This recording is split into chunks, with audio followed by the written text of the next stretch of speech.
Un jeune homme, mashallah, extrêmement pieux, aimé du prophète sallallahu alayhi wa sallam. Imaginez-vous, il lui donnait même tout un tas de petites tâches à faire dans Médine pour lui. Un jeune homme âgé de 15 ans. Le prophète sallallahu alayhi wa sallam, fi yawmin min al-ayyam, un jour parmi tant d'autres, l'envoie faire une course.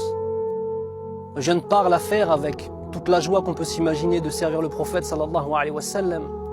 Puis, lors du chemin, il y a un coup de vent qui lève le rideau, qui voile l'entrée d'une maison et qui voile une femme qui est en train de prendre sa douche, qui est en train de se laver. Et ce jeune homme pourtant qui est extrêmement pieux, celle a la tentation de regarder un petit regard de rien du tout sur le côté. Et il la voit nue. Et cette femme est magnifique. Il reste bouche bée devant elle. Puis il se ressaisit. Astaghfirullah. Et tout de suite la culpabilité naît dans son cœur. Mais vous allez voir quel type de culpabilité. Il se dit, je ne suis qu'un hypocrite.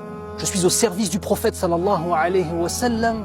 Et sur le chemin pour aller faire ce qu'il m'a ordonné de faire, je regarde une femme dénudée. Il n'a pas le courage de rentrer et d'affronter le regard du prophète sallallahu alayhi wa sallam, car il se dit, un verset va descendre pour dénoncer mon hypocrisie. Allahu musta'an. Alors il s'enfuit.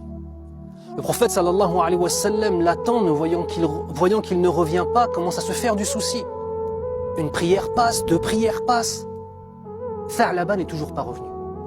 Alors il envoie 2 émissaires qui sont Omar ibn al-Khattab radiyallahu anhu et Salman al-Farisi radiyallahu anhuma. Il le cherche dans Médine, il ne le trouve pas.